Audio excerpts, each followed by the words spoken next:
Hello, my name is Anna and I love trying vintage recipes. So today I'm trying 3 budget-friendly recipes from the 1950s. Today's recipes come to us from Betty Crocker's Picture Cookbook. This book was originally published in 1950 and we'll talk more about it a little bit later. It is January and you might be feeling the budgetary pinch after the holidays. You know, there's a little bit more increased spending around Christmas time for not just gifts, but also food. You're maybe celebrating a little bit more. You're having maybe, fancier meals to be with your friends and family. And sometimes that means you want to save a little bit of money on your food budget soon after. So I'm bringing back my budget recipe series. I did this last year at the beginning of 2024 for the full month of January, and people really enjoyed it. So I picked new recipes this time and we're gonna try them out. I will have a cost breakdown for each recipe in the description below this video. I'm basing my pricing on my local Walmart store. I don't actually even grocery shop at Walmart that much. I'm kind of a Meijer person, but I understand that that's a very regional kind of store. So I went with Walmart mostly because its availability is a little bit wider in the United States. A lot of people have access to a Walmart store. I understand completely that not everyone does. So doing my best here to try to do costs, to try to break it down and show you cost per serving. Unfortunately, I can't be everywhere and I can't check prices at every single grocery store. Doing my best here. I'm kicking things off with this recipe for holiday spaghetti, and I chose this recipe for a reason. And that's because this recipe reminds me a lot of a recipe I grew up with. My mom cooked it quite a bit, and I actually have even cooked it on this channel a few months back. And that is Johnny Marzetti. People have a lot of different names for this particular dish, but that's what we called it. Maybe kind of a regional name. I will link the video in the description down below where I first cooked this recipe on this channel. This is pretty close. It's pretty close. So we'll see how it compares. Of course, holiday spaghetti is gonna begin with spaghetti. So I've got some water boiling over here and I'm gonna go ahead and cook my spaghetti, which I measured out ahead of time. This is 4 ounces of uncooked spaghetti. If you make the full recipe, you will need 8 ounces, but we'll get that going. So my spaghetti is bubbling away over here. And now I have a skillet where I'm gonna brown some ground beef. I am using, I think this is 80-20. Use whatever you like, use what fits your budget. So I'm gonna just kind of chop that up and let it cook a little bit. So as you can see, this has started to cook, so I'm gonna add my vegetables, and that includes some very finely diced onion. Stir that in. I have some diced green pepper going in as well. And these are some of the things that kind of remind me of that Johnny Marzetti. There's green peppers in there too, as well as, one of my favorite things, some mushrooms. The recipe called for fresh sliced mushrooms. I diced them a little bit because I think that will help them distribute throughout the casserole a little bit more. I love mushrooms personally. I probably would have even added more. So I'm gonna let all of that cook together for a few minutes. As you can see, the meat is all cooked. The vegetables have softened. This is gonna be baked as well. So if your vegetables are still, not completely soft, that's okay. So now I'm gonna add seasonings and tomatoes. I've got salt and sugar here, and the full recipe for this will be in the description down below. And whoops, I lost a pepper. And then I also have some canned cooked tomatoes. I'm using these stewed tomatoes mostly because I had them in my pantry and I really wanted to use them up. I understand there's a little bit more to stewed tomatoes than just tomatoes. There's some seasonings, and I think there's a little pepper and celery in there. Use what you have, use what you want. You could use diced tomatoes, crushed tomatoes. If you home can your own tomatoes, good for you, because I don't do that. So use, again, this is all in the name of budget recipes. Use what you have, use what fits your budget. I'm gonna let this cook a little bit. Actually, I'm gonna mix it up and just give it a couple of minutes so that everything kind of comes together a little bit. I'd like to thank Blueland for sponsoring today's video. Yes, we are in my bathroom because I want to tell you about their products. Blueland offers personal care and cleaning products that are both people and planet friendly. I've been using their hand soap tablets for several months and I am a huge fan. They both work really well and are a great value. Refills start at just $2.25. And you can save even more by buying refills in bulk or setting up a subscription. They're also easy to use. Choose a tablet. I'm going with the Iris Agave scent. Fill Blueland's reusable glass bottle to the line with warm water. Drop the tablet in and allow it to fully dissolve. Once the tablet has dissolved, replace the pump and it's ready to go. And it turns into this luxurious foaming hand soap that smells amazing. Plus you can stock up without taking up a ton of room. I'm holding 6 bottles of hand soap in one hand right now. I've also enjoyed using Blueland's toilet tablets. They come in a lemon cedar scent that is so light and clean smelling, not at all heavy or harsh, and they're also really easy to use. Drop a tablet into your toilet and watch it fizz and foam. Brush the toilet once the tablet has fully dissolved.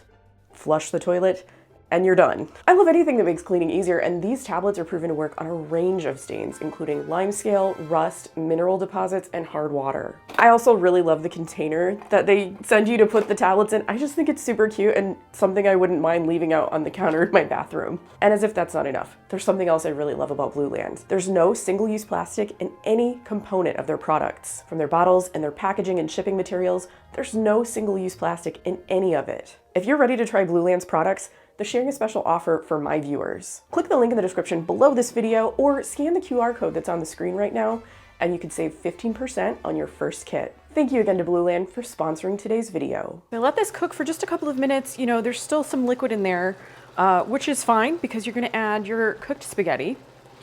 And I cooked this spaghetti for the lowest amount of time that it said to on the package because there's juice in here, there's liquid in here. You're gonna let that absorb into the spaghetti a little bit as it bakes. I would probably add garlic powder to this as well, some onion powder, some other seasonings. I'm leaving it as is because I wanna see how the recipe tastes. If you're new here, you know, if this is your first video of mine that you've watched, hello, thank you. Thank you for coming on over. Often I make these vintage recipes like 90% to what it says in the recipe. So I try not to add extra things as much as I can.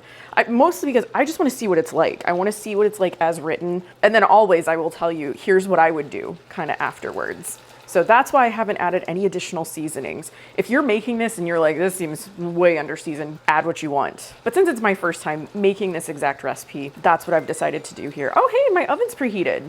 Now that this is heated through, we're gonna move over to a greased casserole dish. I have a small casserole dish here. I believe this is 1.5 quarts, maybe 1 quart. Not really positive on this one. I just know it's small. That's what I need because I'm making a smaller amount of food. Pour it into well-greased casserole dish. If you wanna make a full recipe, you need like an 8x8 2-quart casserole dish. And then sprinkle with grated sharp cheddar cheese. Notice that they did not include that cheese in the ingredients list. So especially when the recipes are written in this way, where it just kind of like lists the ingredients as you're making it, it doesn't have an ingredients list at the top, you really do want to read through these recipes first and make sure there's nothing like sneaking up on you in there because cheese was not included in the ingredients list. So I'm going to carefully start pouring this into my dish. I think this is a good choice on this size. That's not too bad. I think I only dripped a little bit.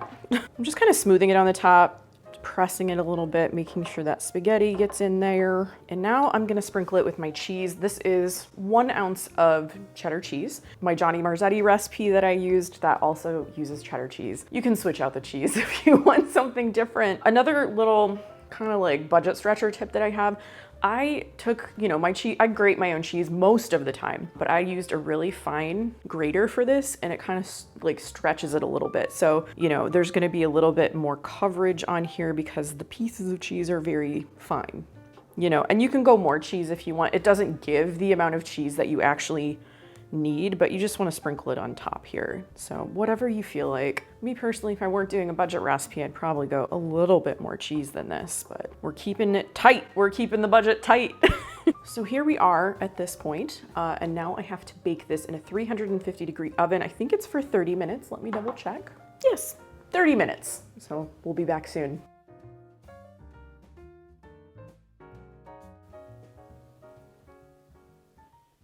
Look at that. Look at that. How nice.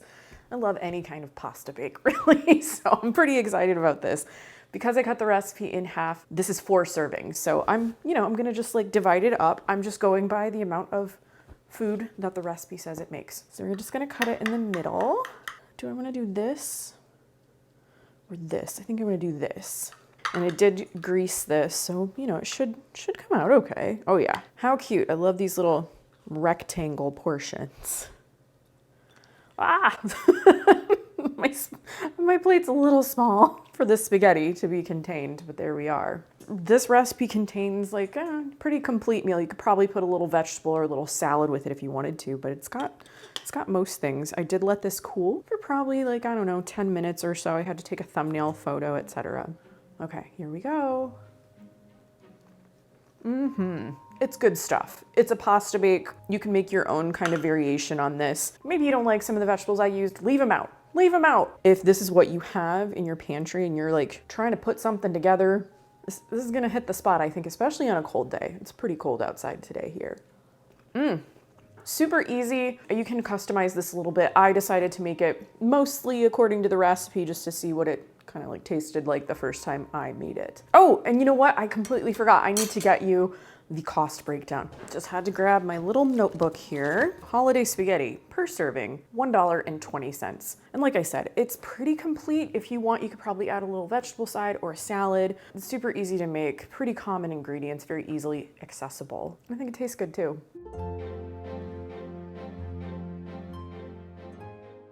I wanted to try this cheese sandwich casserole, mostly because the ingredients are so minimal. Bread, cheese, milk, eggs, and seasonings, and that's pretty much it. It's also something that seems like it'd be really good to make ahead of time because you need to let the milk and egg mixture sort of sit and soak into the bread. So it doesn't give an amount of time to let it soak in the recipe. Just from experience, probably whatever amount of time you need overnight, a few hours. Maybe you make it in the morning and you have it for lunch. Arrange in a greased baking dish. So I have a greased baking dish. I just buttered this.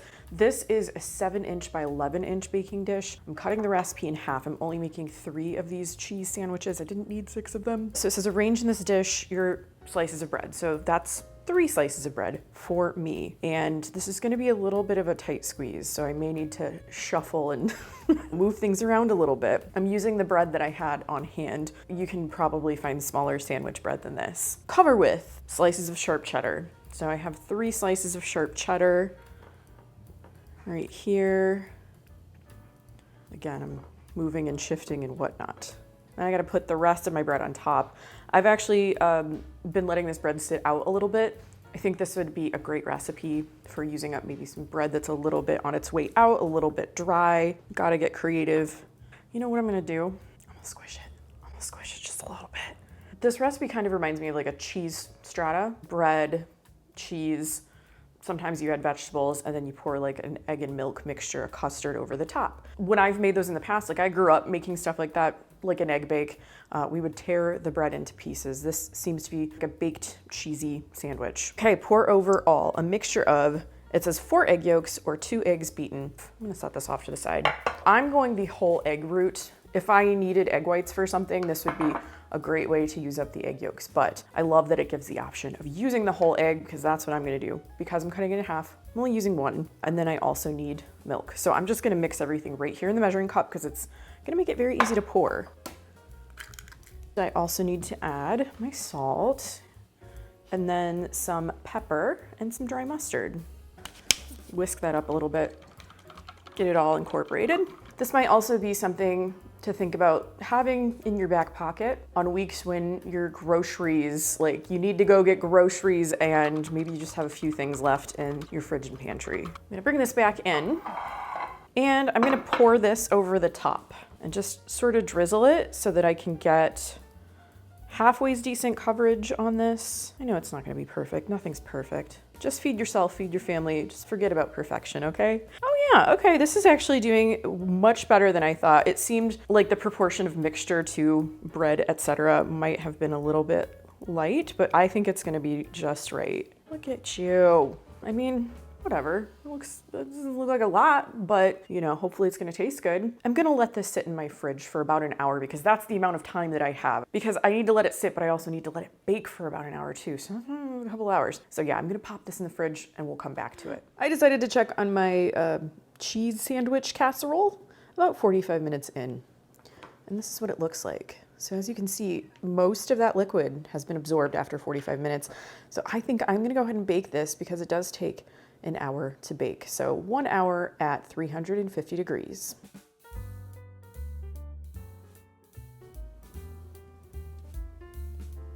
Take a look at that toasty brown goodness. And this smelled incredible baking because toasted bread smells good. This just in. If you're gonna be toasting anything or making something with bread in the oven, it's probably gonna smell pretty good. So I'm pretty pleased with how this is looking anyway. I did rotate it about halfway-ish through the bake. I took it out 10 minutes early because look at how brown it was getting. Definitely, if you're gonna make this, your mileage may vary on the cook time just a little bit. What do I wanna do here? I think I'm gonna go for this one here. I'm gonna cut it in half. Honestly, like I won't say for sure until I try this, but I think maybe this could make like a good breakfast. I don't know. I'm gonna try to have it for breakfast tomorrow, I think. Yeah, and I did butter the pan pretty generously, so it's slipping, it's sliding, it's moving and grooving in there. Likely these are not meant to be like cut into pieces. They're whole sandwiches. Okay, let's see what I can do here. Scooping you on out. Oh my. Okay, I'm trying my best. Probably should have just scooped a whole sandwich out and then cut it. Next time. It did come out like fairly clean though, as you can see. Yeah, from this side I can see that melted cheese in there. You could probably switch up whatever cheese that you want. I just went with the sharp cheddar because that is what the recipe said. I wanted to try it this way first. Okay, yes. So it's toasty on the top. It's nice and soft in the middle and on the bottom. Let's go. It's hot. It is hot but delicious. Simple, very simple. I do enjoy it as is, but if you wanted to, you could probably add a little bit more seasoning to your milk and egg mixture. I don't know that it needs it. If you're going for something that's really easy to put together in advance with minimal ingredients, you know, this is pretty tasty as is. But feel free to customize it to your liking. Yeah, I'm definitely gonna eat some of this as my breakfast tomorrow. I think you could add bacon to this too. If you want it, I mean, it's gonna change the price, of course, when we're going for budget here. Oh, speaking of budget, let me get the cost per serving. This is definitely, spoiler alert, this is definitely going to win for the lowest cost per serving. Just based on the pricing at my local Walmart for all of these ingredients, 52 cents per serving. And it does give a recommendation here of serving this with a creamed vegetable, asparagus, etc. You know, serve it, I would say definitely you probably want to serve this with some sort of vegetable if you're gonna have it for dinner. Whatever you want, it doesn't have to be a creamed vegetable. At 52 cents per serving, I'm pretty impressed. For my third and final recipe, it's gonna be this corn sausage casserole. And this is another recipe with very few ingredients. I actually did look up some similar recipes online because I had a few questions about this one. I do that sometimes just for some clarification purposes or to be aware of anything I should look out for. Those recipes did have more enhanced ingredients, I'll say. But I'm kind of loving these minimal ingredient recipes, the last couple that I've tried, because I think it kind of shows you that you can come up with something delicious even if you don't have a lot in your pantry. If you want to enhance it, but I'm gonna make it as is here. Basically, you just mix everything together and then pour it into a casserole dish. The first thing I'm going to do is beat a couple of eggs. I'm cutting this recipe in half once again. Get my twist whisk. Just kind of mix those up a bit. Next, I am adding some cream style corn. One of the things you may run into if you're going to cook vintage recipes is that the can sizes are slightly different. I'm cutting this in half, so I'm using 1 1/4 cups of cream style corn, which is just under your standard size, like 14.5 ounce can of cream style corn. The full recipe, it says 2.5 cups. I say, do what works for you. I did measure out 1 1/4 cups of cream style corn for this half recipe, and I'm just gonna put the rest in the fridge, and you know, there's just a few spoonfuls left. I could use the whole can. I just wanted to test it out. I'll warm up those few spoonfuls and eat them on their own sometime. But just be aware, if that's something that you wanna do, you know, try recipes from the past. Sometimes you run into stuff like that. All right, what's next? Breadcrumbs. So I have 1/2 cup breadcrumbs. You can make your own breadcrumbs. You can buy breadcrumbs. That is one thing I like to do with the bread that's maybe going a little, it's like on the edge of the end of its life. You know, you can dry it out, blend it up, make breadcrumbs. I also really like to make homemade croutons. And you don't need fancy bread for this either. Some of the best homemade croutons are like made of stray hamburger, hot dog buns. Or if we go to a restaurant and they have bread and there's like some left over, often I will take it home and make it into croutons. You can judge me, I don't care. And then I have some browned sausage. This is perfect because I had about half a pound of ground sausage in the freezer that I wanted to use up. This is where I had the question because it just says 1 pound sausage meat for the full recipe. It didn't say anything about browned sausage meat. My instincts told me like you should probably cook this ahead of time, and that's why I checked some other recipes. Sometimes in cookbooks they assume things like you should already know to brown this or whatever. I always like to double check just in case, right? I browned it, I cooled it a little bit, and now it's going in here. And then finally we've got our seasonings. That is just some salt and pepper. Very, very simple stuff here. Do remember that ground sausage is usually very seasoned, so you probably don't need a lot of extra seasoning in that way. I'm gonna mix that in. That's pretty well combined. I'm gonna make some space for my little casserole dish here. So I have a greased casserole dish here. This one is 6 inches across and 2 inches tall. If you're making the full recipe, it says a greased, round, deep 8-inch casserole. I'm just kind of guessing on this because it doesn't say like a 2-quart or whatever. So hopefully this is fine. I think it'll be okay. If it's not, I have a lot of casserole dishes that I can just transfer it to, right? It's kind of my thing. So I'm gonna pour that in here. I think it's gonna fit just right. Yeah, perfect. This is a good fit. Gonna smooth that out a bit. I did well in my choice. Congratulations, me. I think we're good there. So there's another step here, and it doesn't give an amount in the ingredients list. It says spread ketchup over the top. Gonna be honest, this is not my favorite idea. I'm gonna do it anyway because that's what the intention is. I feel like ketchup is a thing that maybe I would leave on the side and see if people want to add it, but you know, I get it. Maybe it's gonna add some sweetness, some tanginess. As it bakes, I suspect it's gonna get you know, less liquidy and all that. I don't know. Okay. Ooh, we're gonna make a swirl. I'm not gonna put like a ton. We're just gonna take our offset spatula here and spread it out. Love an offset spatula. If you don't have one, you should get one. They're not very expensive, and I use them for a lot of things. Yeah, we're just gonna do like a thin ketchup film. Okay, it's fine. It's fine. We'll see. So this actually needs to bake in a water bath. So what I'm gonna do, I measure this against the casserole dish. This is a, what is this size? It's just your standard Pyrex pie plate that you can get now. Hello? 9.5 inches, there we go. I am gonna place my little casserole dish in my pie plate. What a nice fit. I'm gonna put this in the oven before I add my water. You have to add enough water to go up the side by about 1 inch. I'm just using some warm water here, and I'm using my kettle to fill this, but I didn't boil it. It's just an easier way for me to get water in here to pour it like this. So I'm gonna bake this for, it says an hour, so 350 for 1 hour. After 1 hour of baking, this is what we have. I let this cool. I mean, that's why I'm handling it. So this did cool for maybe like, I don't know, 15 minutes or so. It smells pretty good. I can definitely smell the ketchup without trying it. I think going with like a thin layer was maybe the way to go. Let's try it. Let's cut into it. I could go, you know, pie shaped, but I'm not gonna do that. I'm just gonna scoop it.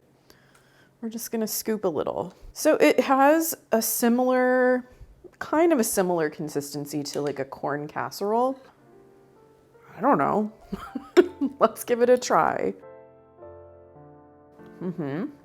Okay, that's pretty good. It does remind me a little bit of a corn casserole with sausage in it. And the sausage is very well seasoned. You know, ground sausage usually is. So you don't need a lot of extra things in here, I don't think. And that's better than I thought it would be. I chose this recipe because I thought it was just a little bit unusual, at least for me. I've never had anything quite like it. The ketchup's fine. The ketchup's pretty good. It does add a little bit of a sweet and tangy flavor to it. If you want more, you can put more on there. I think just a hint was enough for me. Cost.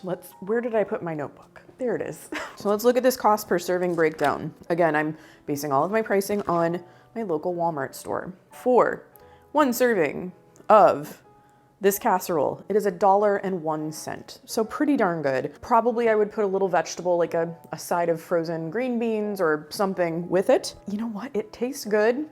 Not a lot of ingredients. And I had all of this on hand. So that makes it even more appealing, especially when it's like winter outside like it is right now. Betty Crocker's Picture Cookbook was originally published in 1950. And I think that this book is familiar to a lot of people. I think a lot of people grew up with it. They have good memories of their moms, their aunts, their grandmas, someone in their family cooking from it. And maybe it has even been passed down to them from someone else. You can also purchase facsimile copies of this. A modern copy of the book as it was written in 1950. And this cover and the back, it's just so iconic with that bright red and, you know, the white kind of scrolly floral design. This is lovingly called Big Red by some people. The intention of General Mills was to publish a cookbook that could be used by a cook at any skill level. I think the recipes in here, the ones that I've tried anyway, are pretty decent, pretty simple to follow, and a lot of them have illustrations if there's like a technique or something that maybe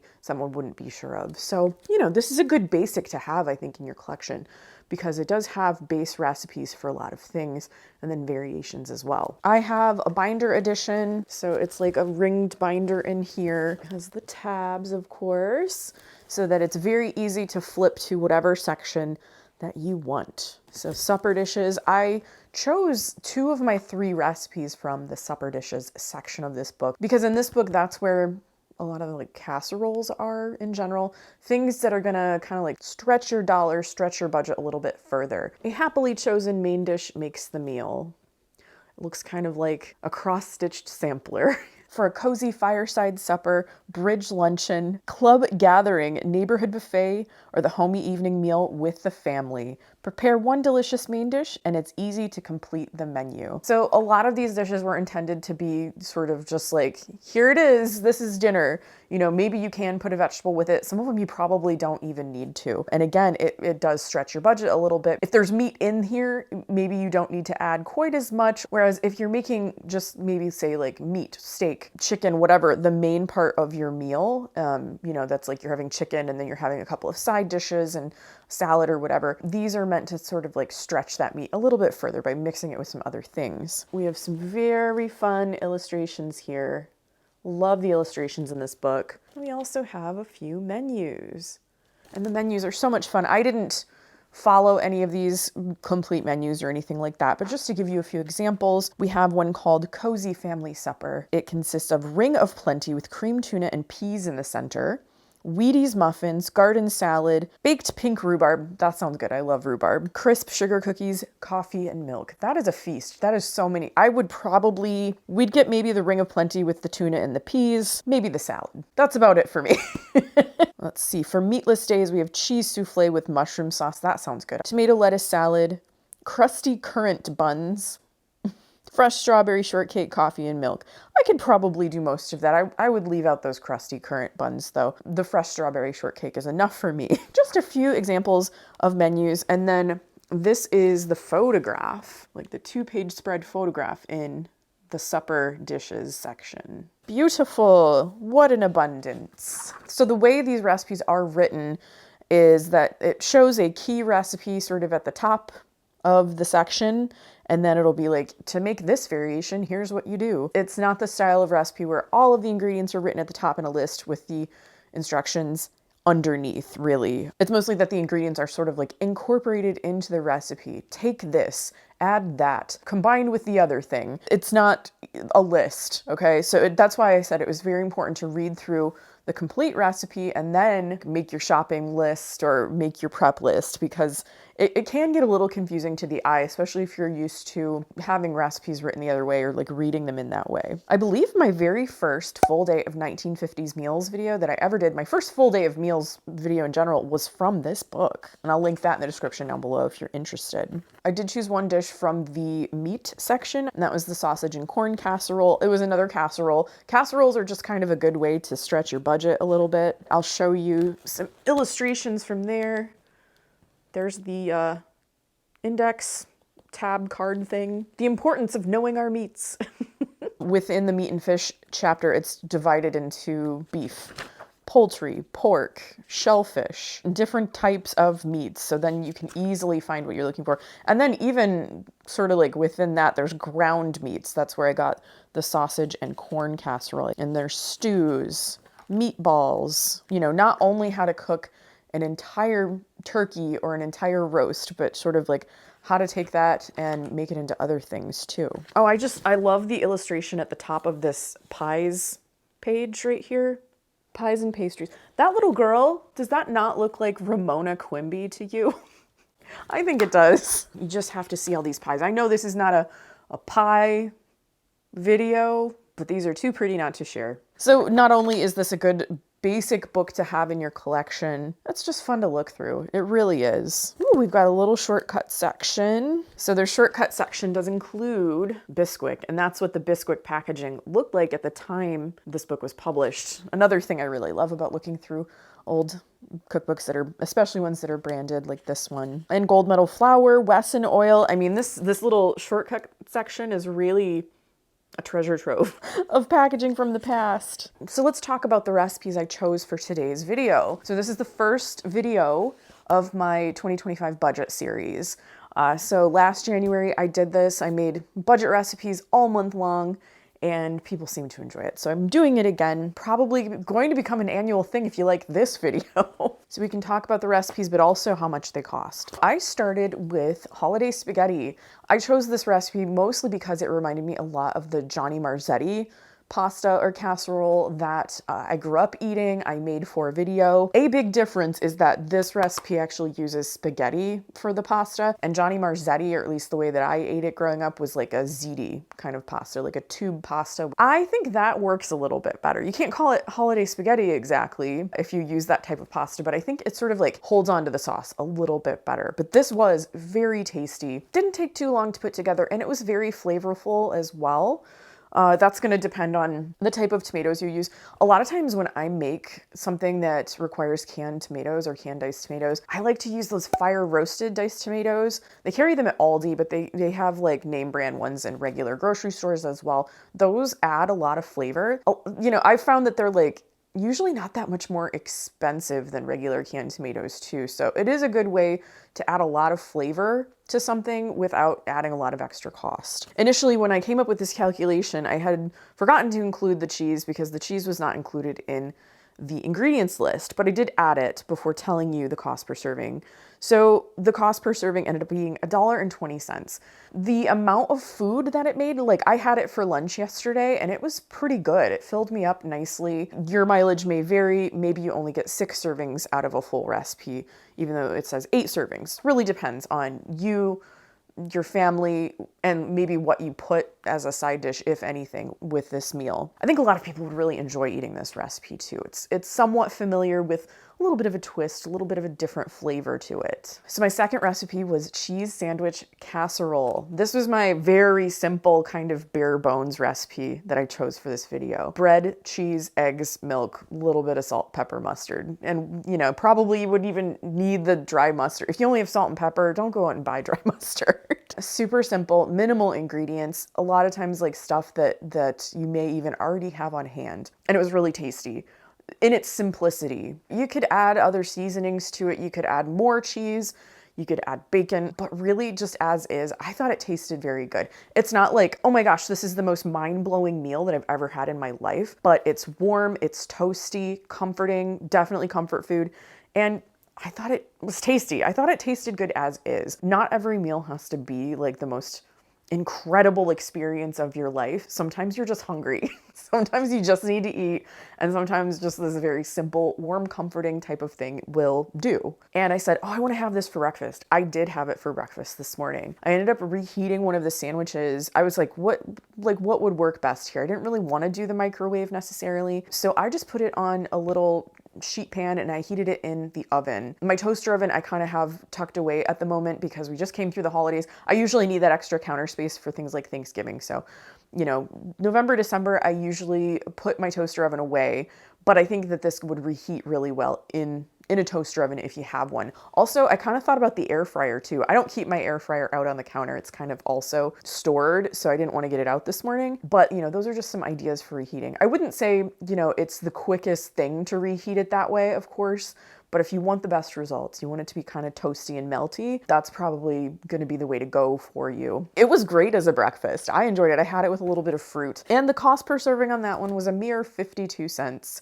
If you're going to have this as a main meal, like, you know, lunch, dinner, you might want to put some vegetables or a little bit of a side dish with it, but it made a really great breakfast, I thought, for me anyway. And something that you can make when maybe the pantry, the cupboard, the fridge is looking a little bare. Maybe you just kind of have these few things hanging out and you need to make something. And then finally, the corn sausage casserole. Now, this particular recipe was the one that seemed the most different to me. It's not something that I had really eaten. You know, I was like, it's not exactly like an egg casserole because there's eggs in it. It's just like a couple eggs, but then you've got also like breadcrumbs, I think, to give it more heft, more body. That's why I decided to try it. It was kind of a little bit outside of what I've had before, what I've seen before. It tasted really good. The pork sausage was very seasoned. Pork sausage in general, usually it's very seasoned already, so you don't need a lot of things, like a lot of extra things to be added to it. But the recipes that I found online that were similar, a lot of them added like onions and peppers or cheese or different things. If you just have a few things hanging out in your fridge and pantry and you got to make a dinner, this was a very minimal ingredients list. I didn't need anything else personally. Reminded me in texture of a corn casserole. I know it's just the cream corn. There's no actual cornmeal in it. It's the breadcrumbs kind of is what like gives it the texture that it has, but that's kind of what it reminded me of. Maybe a little bit more moist than like a Jiffy corn casserole, kind of like a spoon bread, but this is kind of, I would say, adjacent. Very flavorful, very few ingredients in this as well. And cost per serving on that one, $1.01. Very cost effective. You know, the full recipe, the full 6 servings, that's $6.06. That's not too bad. If you have a family that you need to feed, it's just, for me, it's like just myself or just me and my husband.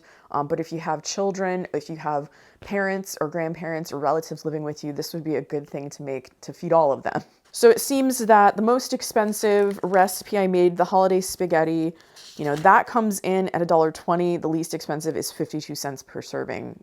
You know, we're still sticking under $2 a serving here for some very tasty and pretty filling meals. So I think, you know, mission accomplished for me. I think that's pretty good. So I hope you found this video helpful, and I hope that it gives you a little bit of inspiration in your upcoming meal plan.